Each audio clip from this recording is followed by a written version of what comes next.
नमस्कार दोस्तों, तो कैसे हैं आप सभी। जैसे कि आप सभी जानते हैं कि ये हमारी तीसरी वीडियो होने वाली है। हम लोग उत्तराखंड में आज से पहले जितने भी पेपर हुए हैं, चाहे वो वीडियो के हों, पटवारी के हों, कनिष्ठ सहायक के हों, या आपके लेखपाल के हों, या आपके पुलिस के हों, या फॉरेस्ट गार्ड के हों, उन सभी में जो भी आपके उत्तराखंड के सवाल पूछे गए थे, उन सभी को हम यहाँ पे सॉल्व कर रहे थे। साथ ही साथ जो आपके हिंदी के सवाल पूछे गए थे, उनको भी हम सॉल्व करेंगे। और साथ ही साथ अब हम क्या करेंगे कि जो आपके पॉलिटी के सवाल पूछे गए थे आज से पहले, उन सभी को भी हम यहाँ पे सॉल्व करेंगे। इससे क्या होगा कि प्रीवियस ईयर में जो भी सवाल आपके आए थे वो सभी आपको पता होंगे, और साथ ही साथ अगर वो रिपीट होते हैं तो वो आपके लिए काफी ज्यादा बेनिफिट होने वाला है। ठीक है दोस्तों, देखिए, जो पेपर को मैं एक बार यहाँ पे करा दूंगा उसे मैं दोबारा नहीं कराऊंगा। ठीक है, तो इससे क्या होगा कि जब भी हम यहाँ पे कोई भी वीडियो आएगी वो बिल्कुल नए पेपर की नई वीडियो होगी। ठीक है, अगर उसमें कोई सवाल रिपीट होता है तो आप समझ सकते हैं कि ये सवाल जो है फिर से रिपीट हुआ है। ठीक है दोस्तों, तो ये आपको काफी मदद करेगा ये समझने में कि कौन से सवाल बार बार रिपीट हुए हैं। ठीक है दोस्तों, जो वीडियो हम पहले बना चुके हैं उसके सवाल या उस पेपर के सवाल हम दोबारा नहीं करेंगे। ठीक है, अगर कोई सवाल दोबारा आता है तो आप समझ जाइएगा एक नए पेपर का सवाल है और ये दोबारा पूछा गया था। ठीक है, आई होप आप समझ गए होंगे। तो चलिए सवाल नंबर 1 से स्टार्ट करते हैं। सवाल नंबर 1 है दोस्तों, कत्यूरी शासकों की राजभाषा थी। तो दोस्तों आप सभी जानते हैं कि उत्तराखंड में राज करने वाली पहली ऐतिहासिक शक्ति जो माना जाता है वो कत्यूरी वंश को ही माना जाता है। ठीक है, तो इनकी राजभाषा क्या थी। तो दोस्तों इनकी राजभाषा थी संस्कृत। ठीक है, कार्तिकेयपुर राजवंश या कत्यूरी राजवंश को ही उत्तराखंड में शासन करने वाली प्रथम ऐतिहासिक शक्ति माना जाता है। ठीक है, इनकी राजभाषा संस्कृत थी। सेकेंड सवाल दोस्तों क्या है आपका, उत्तराखंड में सेंटर फॉर एरोमेटिक प्लांट स्थित है। उत्तराखंड में सेंटर फॉर एरोमेटिक प्लांट स्थित है। तो ये स्थित है आपका सेलाकुई में। ठीक है दोस्तों, सेलाकुई कहाँ है आपका, ये आपका देहरादून में पड़ता है। ठीक है दोस्तों, उत्तराखंड में सेंटर फॉर एरोमेटिक प्लांट स्थित है सेलाकुई, देहरादून में। ये सभी सवाल पिछले वर्ष के पेपर में पूछे गए हैं। ठीक है, आपने ध्यान रखने हैं। अलकनंदा एवं धौली गंगा का संगम स्थल है। जो आपकी अलकनंदा है और धौली गंगा है, ये कहाँ मिलती है। देखिए, मैंने आपसे कहा था कि नदियों से आपके सवाल आते ही आते हैं। ठीक है दोस्तों, और मैंने अलकनंदा नदी तंत्र की वीडियो बनाई थी और साथ ही साथ भागीरथी नदी तंत्र की वीडियो भी अपलोड करी है। उसमें मैंने एनिमेशन के माध्यम से बहुत अच्छे से समझाया है। ठीक है, कि कहाँ कहाँ पे कौन से प्रयाग है, कहाँ कहाँ पे कौन सी नदी मिलती है। तो सेम सवाल ये वहीं से बना है कि अलकनंदा एवं धौली गंगा का संगम स्थल है। तो दोस्तों अलकनंदा और धौलीगंगा मिलती है आपकी विष्णु प्रयाग में। तो ऑप्शन बी इसका बिल्कुल सही जवाब हो जाएगा। ठीक है, देखिए जो अलकनंदा है इसे ही विष्णु गंगा भी कहते हैं। ठीक है, अलकनंदा को ही विष्णु गंगा भी कहते हैं। तो विष्णु गंगा और धौलीगंगा कहाँ मिलती है, विष्णु प्रयाग में मिलती है। या अलकनंदा और धौलीगंगा कहाँ मिलती है, विष्णु प्रयाग में मिलती है। ठीक है दोस्तों, नंदी प्रयाग में अलकनंदा और नंदाकिनी मिलती है। कर्ण प्रयाग में अलकनंदा और पिंडर नदी मिलती है। एंड देन रुद्रप्रयाग में आपकी दोस्तों अलकनंदा और मंदाकिनी मिलती है। ठीक है, आई होप इतना आपको पता होगा। अलकनंदा नदी की जो वीडियो है उसमें मैंने अच्छे से समझाया है, तो उसको जरूर देखिएगा, आपसे कोई सवाल मिस नहीं होगा। ठीक है दोस्तों, और बहुत ही इजी तरीके से मैंने समझाया है वहां पर। और भागीरथी की भी आ चुकी है, और आई थिंक कल या परसों में हम आपका काली नदी तंत्र की वीडियो भी डाल देंगे। किसी बच्चे ने कमेंट किया था कि काली नदी तंत्र की वीडियो डाल दीजिएगा, तो मैं उसको बना के डाल दूंगा। ठीक है, कल या परसों में वो आ जाएगी। तो चलिए आगे बढ़ते हैं सवाल नंबर 4 पे। गढ़वाल के किस शासक ने सर्वप्रथम अपने नाम के साथ शाह की उपाधि धारण की थी। ठीक है दोस्तों, गढ़वाल का वह कौन सा शासक था जिसने सर्वप्रथम अपने नाम के साथ शाह की उपाधि धारण की थी।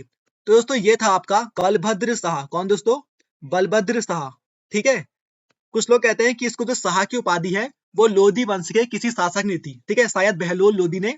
ठीक है, इतना तो नहीं पूछेगा, लेकिन लोधी वंश के किस शासक ने इसको आपकी उपाधि थी शाह की। तो शाह की उपाधि धारण करने वाला प्रथम शासक कौन था, बलभद्र शाह था। ठीक है दोस्तों, देखिए इसमें जो ऑप्शन बी है ना आपका श्याम शाह। देखिए ये सवाल ना पहले फॉरेस्ट गार्ड में बन चुका है। तो उसमें क्या था कि ये पूछा गया था कि किसने श्याम शाह को हाथी घोड़े और त्योहार, जो हाथी घोड़े और घोड़े की खाल वगैरह काफी कुछ गिफ्ट में दिया था। तो जहांगीर जो था दोस्तों, जहांगीर ने श्याम शाह को हाथी घोड़े आदि गिफ्ट भेंट दिए थे। ठीक है, ये सारा पहले बन चुका है, तो आपने इसको ध्यान में रखना है कि किसको किसको जहांगीर ने हाथी घोड़े और आदि उपहार भेंट किए थे। तो श्याम शाह को किए थे। देखिए ऑप्शन ए है इसमें मान शाह। देखिए मान शाह के दरबार में ना एक कवि रहता था, उस कवि का नाम था आपका भरत कवि। ठीक है, तो उसने क्या करी थी, एक रचना की थी जिसका नाम था आपका मानवोदय काव्य। ठीक है, ये मान शाह के ऊपर ही उसने लिखी थी मानवोदय काव्य। तो ये पूछता है कि मानवता काव्य किसकी रचना है, तो आप बताएंगे कि मानवता काव्य भरत कवि की रचना है, ठीक है, और जो मान शाह के दरबार में रहता था। ठीक है दोस्तों, आई होप आप समझ गए होंगे। ठीक है, चलिए आगे बढ़ते हैं। ये कुछ इंपॉर्टेंट चीजें थी इसके बारे में जो मैंने आपको समझा दी। सवाल नंबर 5 है दोस्तों आपका, विरही गंगा किस नदी जल प्रवाह क्षेत्र में है? नदी तंत्र से सवाल आपके बनते ही बनते हैं। ठीक है, तो ये भी नदी तंत्र का ही सवाल है और वो भी अलकनंदा नदी तंत्र से। ठीक है दोस्तों, तो विरही गंगा किस नदी जल प्रवाह क्षेत्र में है? दोस्तों विरही गंगा जो है आपकी ये भागीरथी और अलकनंदा नदी जल प्रवाह क्षेत्र में है, क्योंकि ये इनमें आके अपना जल देती है। तो यही पूछ रहा है कि किसके प्रवाह क्षेत्र में ये जाती है। ठीक है, तो ये भागीरथी और अलकनंदा जो नदी है इनमें के प्रवाह क्षेत्र में आती है। इसमें भी स्पेशली आपको बताऊं तो ये अलकनंदा की सहायक नदी है। देखिए गरुण गंगा, पताल गंगा और विरही गंगा, ये तीनों की तीनों अलकनंदा की सहायक नदियां हैं। किसकी? अलकनंदा की सहायक नदियां हैं। कौन? पताल गंगा, विरही गंगा और आपकी जो गरुण गंगा है। ठीक है दोस्तों, आई होप आप समझ गए होंगे। ठीक है, ये मैं समझा चुका हूँ आपको अलकनंदा नदी तंत्र में पहले ही, वो वीडियो देखिएगा, बहुत अच्छी वीडियो है। चलिए आगे बढ़ते हैं। उत्तराखंड का नवीन इतिहास नामक पुस्तक के लेखक हैं। जो उत्तराखंड का नवीन इतिहास है, इस पुस्तक के लेखक कौन है? आप सभी जानते हैं कि उत्तराखंड का नवीन इतिहास ये पुस्तक लिखी है आपकी डॉक्टर यशवंत सिंह कठौत जी ने। किसने दोस्तों? यशवंत सिंह कठौत जी ने। तो ऑप्शन सी इसका बिल्कुल सही हो जाएगा। ठीक है, देखिए इनकी एक दो और हैं, ठीक है, जो पूछ सकता है आपसे कि हिमालय, मध्य हिमालय का इतिहास, ठीक है, मध्य हिमालय का इतिहास ये भी इन्हीं की है।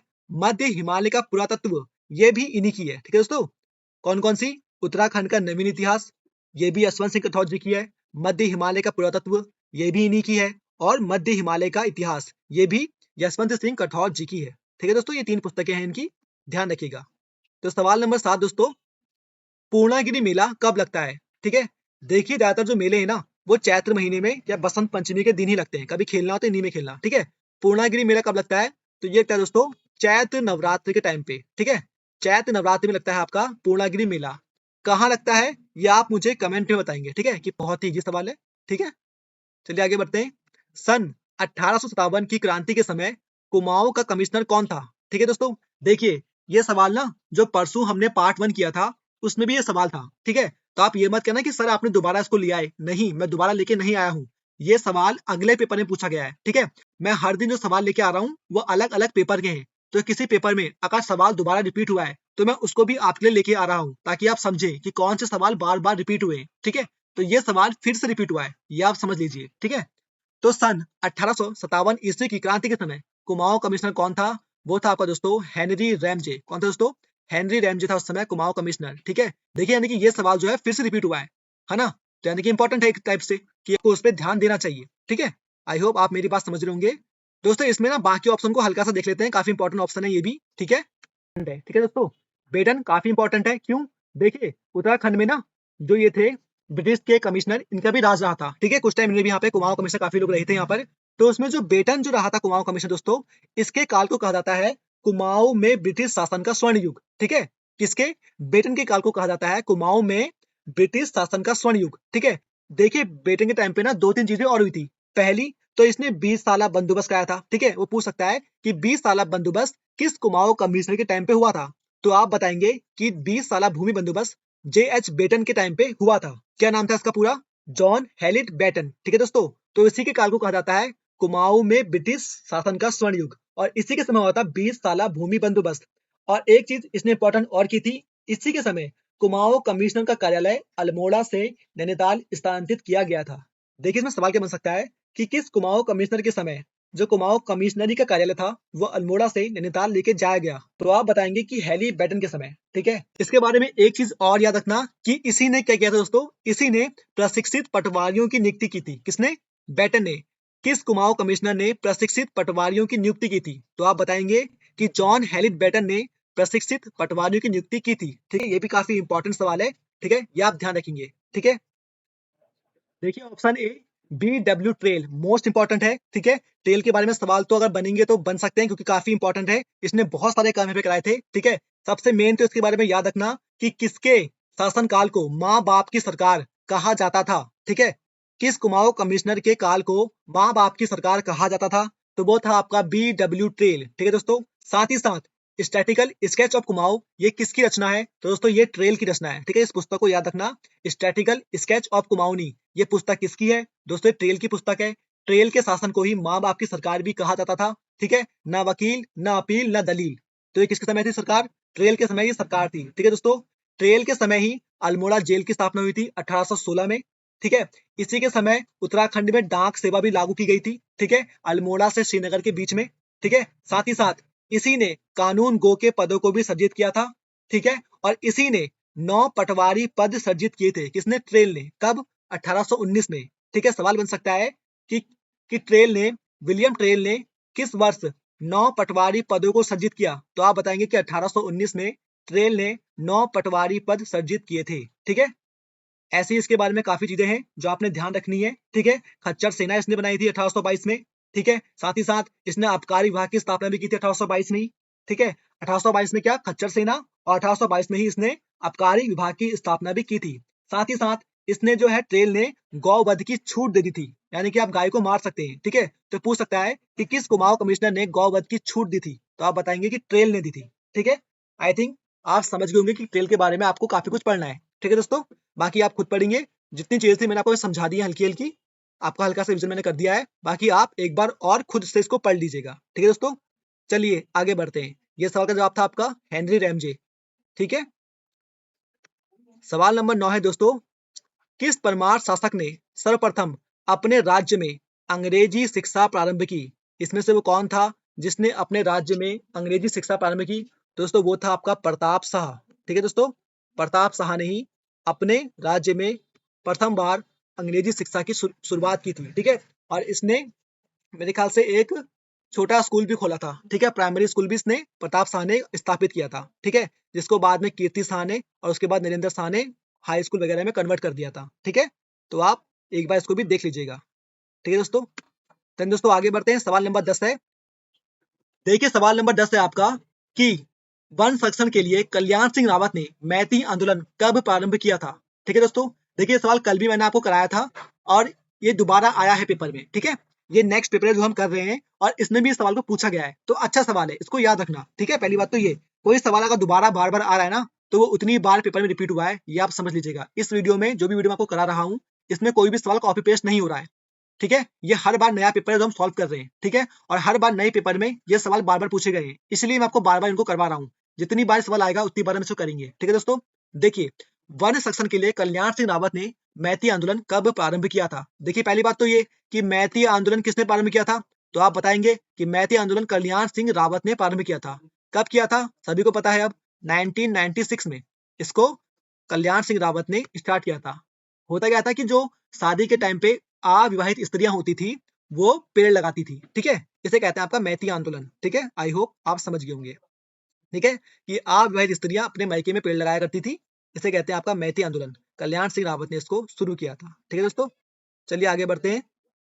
सवाल नंबर 11, उत्तराखंड सरकार ने फुटबॉल को राज्य खेल कब घोषित किया? ठीक है, उत्तराखंड सरकार ने फुटबॉल को राज्य खेल कब घोषित किया? दोस्तों ये किया था उत्तराखंड सरकार ने सन 2011 में। काफी बच्चों को ये सवाल पता होगा। ठीक है, अच्छा सवाल है, ध्यान रखना। बेसिक तो आपको पता ही होने चाहिए उत्तराखंड के बारे में, तो ये बेसिक सवाल था। ठीक है दोस्तों, निम्न में से बद्रीदत्त पांडे की पुस्तक का नाम है। आपने बताना है कि इनमें से कौन सी पुस्तक जो है वो बद्रीदत्त पांडे जी ने लिखी है। कुमाऊं का इतिहास, क्या ये इनकी रचना है? मध्य हिमालय का राजनीतिक एवं सांस्कृतिक इतिहास, क्या इनकी रचना है? जोहार का इतिहास, क्या इनकी रचना है? या गढ़वाल का इतिहास है? देखिए जो बद्रीदत्त पांडे हैं इनकी रचना का नाम है कुमाऊं का इतिहास। क्या है? कुमाऊं का इतिहास। ठीक है, तो ऑप्शन ए इसका बिल्कुल सही हो जाएगा। देन दोस्तों देखिए ऑप्शन डी, गढ़वाल का इतिहास। देखिए ये लिखा है आपका हरि कृष्ण रतुलू जी ने। किसने दोस्तों? हरि कृष्ण रतुलू जी की रचना है गढ़वाल का इतिहास, ये आपने ध्यान रखना है। कुमाऊं का इतिहास बद्रीदत्त पांडे की, और गढ़वाल का इतिहास हरि कृष्ण रतुड़ी जी की। ठीक है दोस्तों, ध्यान रखिएगा, इंपॉर्टेंट सवाल है। देन सवाल नंबर 13 दोस्तों क्या है? ऐतिहासिक स्थल लाखो उड्यार किस नदी के तट पर स्थित है? जो आपका ऐतिहासिक स्थल लाखो उड्यार है दोस्तों, जो कि कहाँ है? आपका अल्मोड़ा में स्थित है। तो ये किस नदी किनारे स्थित है? तो दोस्तों आपको सभी को पता होगा कि अल्मोड़ा भी सवाल नदी किनारे बसा है, तो ये भी सवाल नदी का हो जाएगा। ठीक है दोस्तों, ऐतिहासिक स्थल लाखो उड्यार किस नदी के तट पर है? तो दोस्तों ये सवाल नदी के तट पर है। ठीक है, सवाल नंबर 14 पे करते हैं। कुमाऊं परिषद का पहला अधिवेशन कब और कहां हुआ था? देखिए मैंने जब आपको कल या परसों की जो वीडियो थी, ठीक है, क्योंकि हमारी तीसरी वीडियो है, इससे पहले हम सॉल्व कर चुके हैं और ये सवाल फिर से रिपीट हुआ है। ठीक है दोस्तों, लेकिन अलग तरीके से हुआ है। ठीक है, ध्यान देना, अलग तरीके से हुआ है लेकिन पहले हो चुका है। कुमाऊं परिषद का पहला अधिवेशन कब और कहाँ हुआ था? देखिए पहली बात तो ये कि कुमाऊं परिषद की स्थापना कब हुई थी? तो कुमाऊं परिषद की स्थापना हुई थी आपकी 1916 में, ठीक है दोस्तों। और इसका पहला अधिवेशन कब हुआ था? तो अगले ही साल इसका पहला अधिवेशन हो गया था 1917 में। कहाँ पे? अल्मोड़ा में। तो ऑप्शन बी इसका सही जवाब हो जाएगा, ठीक है।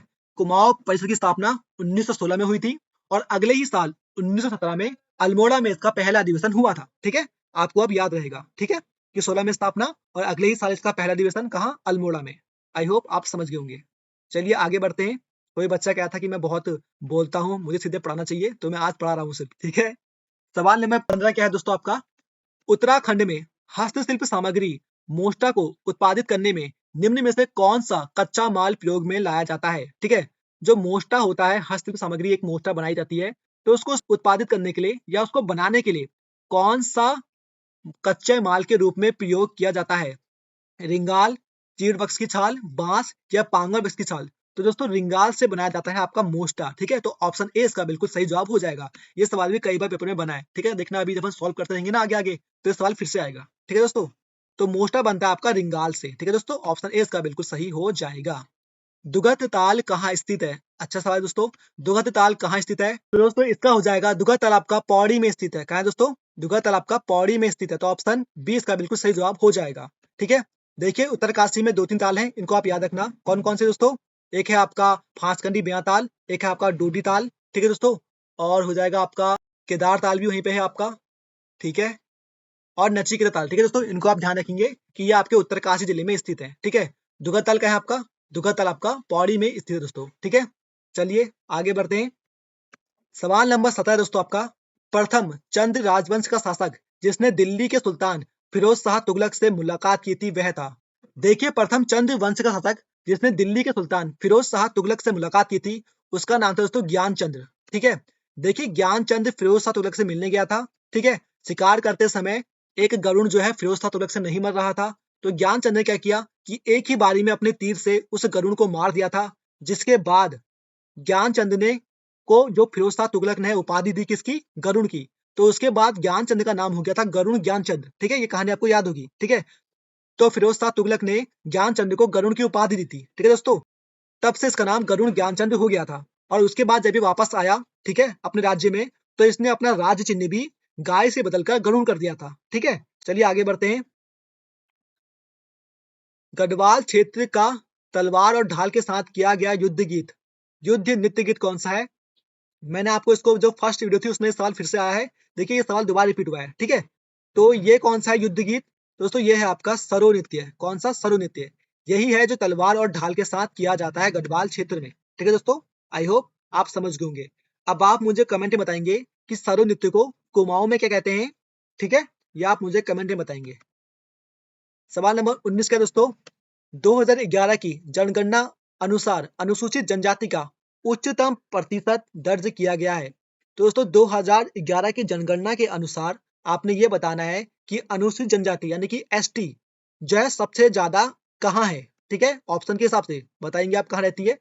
तो दोस्तों ये रहती है आपकी उधम सिंह नगर में, ठीक है। तो ऑप्शन डी इसका बिल्कुल सही हो जाएगा कि सर्वाधिक अनुसूचित जनजाति यानी कि एसटी जो आपकी निवास करती है दोस्तों, वो उधम सिंह नगर में करती है, ठीक है। तो जनगणना भी आपने ध्यान से पढ़नी है।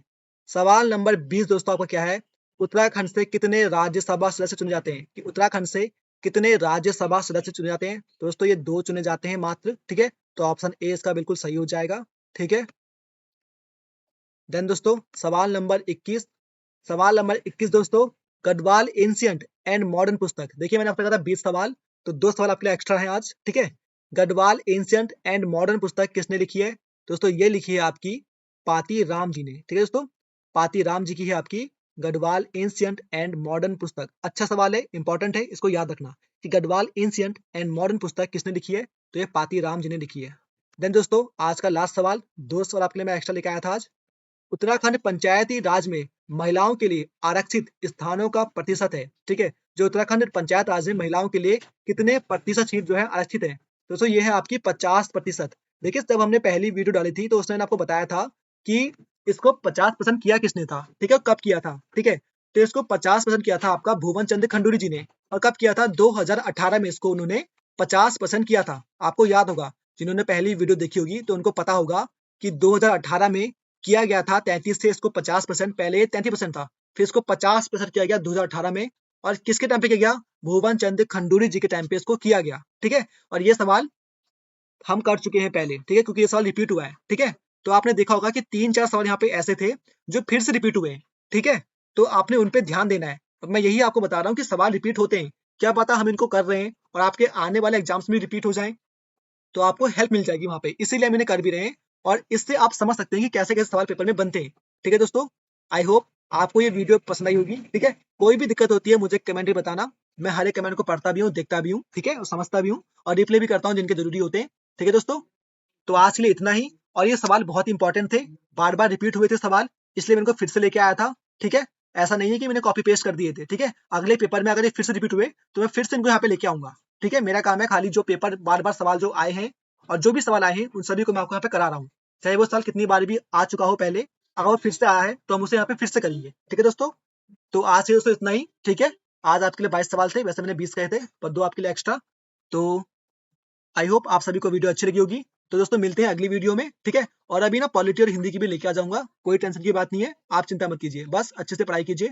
चलिए मिलते हैं दोस्तों, टेक केयर, ख्याल रखिएगा अपना। वीडियो को लाइक करना और शेयर जरूर करना, कोई भी दिक्कत हो तो कमेंट जरूर करना, ठीक है दोस्तों। चलिए मिलते हैं, टेक केयर।